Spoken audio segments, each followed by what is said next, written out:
62 বছৰীয়া দ্ৰৌপদী মুৰ্মুৱে সোমবাৰে ভাৰতৰ পঞ্চদশ ৰাষ্ট্ৰপতি হিচাপে শপত গ্ৰহণ কৰি দেশৰ সৰ্বোচ্চ পদবী দখল কৰা প্ৰথমগৰাকী জনজাতীয় মহিলা হিচাপে পৰিগণিত হয়। মুৰ্মু হৈছে স্বাধীন ভাৰতত জন্মগ্ৰহণ কৰা ভাৰতৰ প্ৰথমগৰাকী ৰাষ্ট্ৰপতি। সংসদ ভৱনৰ চেণ্ট্ৰেল হলত প্ৰাক্তন ৰাষ্ট্ৰপতি ৰামনাথ কোবিন্দ, উপৰাষ্ট্ৰপতি এম ভেংকায়া নাইডু আৰু প্ৰধানমন্ত্ৰী নৰেন্দ্ৰ মোদীকে ধৰি বিশিষ্ট ব্যক্তিসকলৰ উপস্থিতিত অনুষ্ঠিত হোৱা এক অনুষ্ঠানত ভাৰতৰ মুখ্য ন্যায়াধীশ এন ভি ৰামান্নাই শপত বাক্য পাঠ কৰোৱাই দ্ৰৌপদী মুৰ্মুক। मैं द्रौपदी मुर्मू ईश्वर की शपथ लेता हूँ कि लेती हूँ कि मैं श्रद्धापूर्वक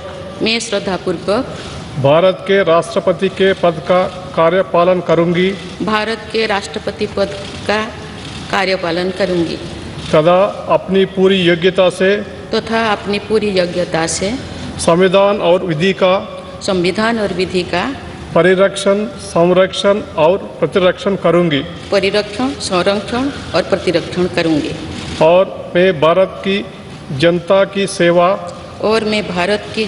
की सेवा और कल्याण में निरत रहूँगी।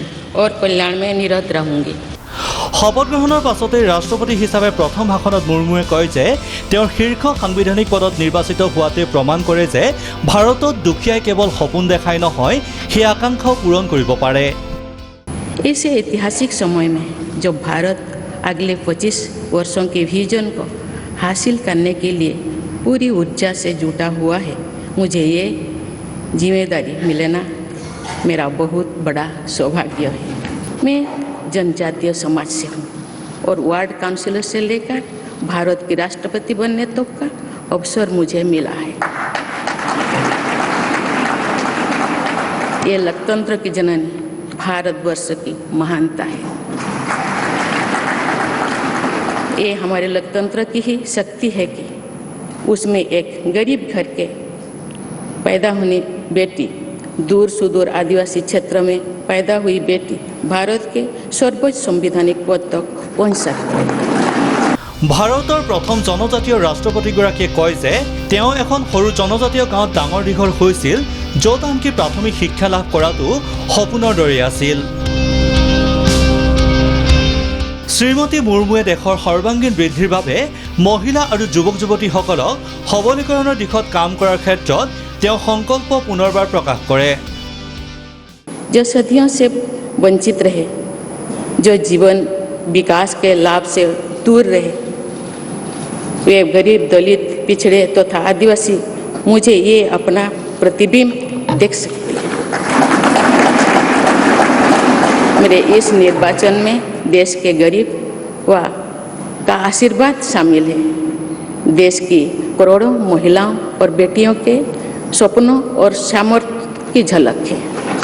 समस्त देशवासियों को, विशेषकर भारत के युवाओं को तथा भारत की महिलाओं को ये विश्वास दिलाती हूँ कि इस पद पर कार्य करते हुए मेरे लिए उनके हित सर्वोपरि होंगे। কাৰ্গিল বিজয় দিৱসৰ প্ৰাক্ষণত দেশবাসীক সম্ভাষণ জনাই এই দিৱসটো দেশৰ সশস্ত্ৰ বাহিনীৰ সাহসৰ প্ৰতীক বুলি অভিহিত কৰে ৰাষ্ট্ৰপতি মুৰ্মুৱে।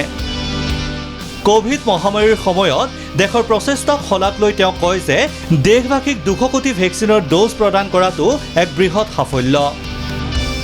মুৰ্মুৱে দেশবাসীক দেশৰ কল্যাণৰ হকে কাম কৰি নিজৰ জীৱন উচৰ্গা কৰিবলৈ আহ্বান জনায়। मैंने अपने अब तक के जीवन में जन सेवा में ही जीवन की सार्थकता को अनुभव किया है। जगत कल्याण की इसी भावना के साथ मैं आप सब के विश्वास पर खरा उतरने के लिए पूरी निष्ठा व लगन से काम करने के लिए सदैव तत्पर रहूँगी। आइए हम सभी एकजुट होकर समर्पित भाव से कर्तव्य पथ पर आगे बढ़े तथा वैभवशाली व आत्मनिर्भर भारत का निर्माण करें। এই অনুষ্ঠানৰ সামৰণিৰ পাছতে ৰাষ্ট্ৰপতি ভৱনলৈ ৰাওনা হয় দ্ৰৌপদী মুৰ্মু।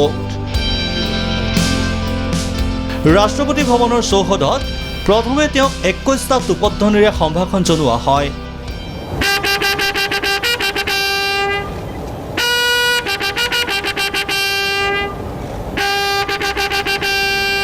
ইয়াৰ পাছতে তেওঁ পৰিদৰ্শন কৰে তিনিও সেনাৰ যৌথ গাৰ্ড অফ অনাৰ। এই অনুষ্ঠানৰ পাছতে তেওঁ ৰাষ্ট্ৰপতিৰ কাৰ্যালয়ত প্ৰৱেশ কৰি দায়িত্বভাৰ গ্ৰহণ কৰে। এইফালে দ্ৰৌপদী মুৰ্মুৱে দায়িত্ব গ্ৰহণ কৰাৰ পাছতে ৰাষ্ট্ৰপতি ভৱন ত্যাগ কৰি নতুন ঠিকনা ভাৰত জনপথলৈ ৰাওনা হয় বিদায়ী ৰাষ্ট্ৰপতি ৰামনাথ কোবিন্দ। শপত গ্ৰহণৰ পূৰ্বে বিদায়ী ৰাষ্ট্ৰপতি ৰামনাথ কোবিন্দে ৰাষ্ট্ৰপতি ভৱনৰ পৰা শপত গ্ৰহণ অনুষ্ঠানৰ বাবে তেওঁ উত্তৰাধিকাৰী দ্ৰৌপদী মুৰ্মুক সংসদ ভৱনলৈ আদৰি আনে।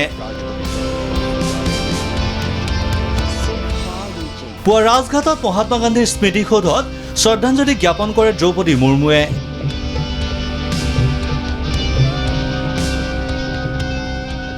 দ্ৰৌপদী মুৰ্মুৱে 1997 চনত ভাৰতীয় জনতা পাৰ্টীত যোগদান কৰি ৰাজনীতিৰ ক্ষেত্ৰখনত যাত্ৰা আৰম্ভ কৰিছিল।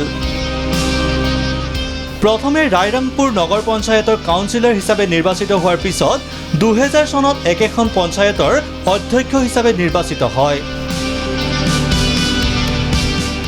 মুৰ্মুৱে ওড়িশাৰ বিজেপি আৰু বিজু জনতা দলৰ মিত্ৰজোঁট চৰকাৰৰ মন্ত্ৰী পৰিষদৰ সদস্য আছিল। 2015 চনত তেওঁ ঝাৰখণ্ডৰ প্ৰথমগৰাকী মহিলা গভৰ্ণৰ হিচাপে কাৰ্যভাৰ গ্ৰহণ কৰে। News desk report DY 365।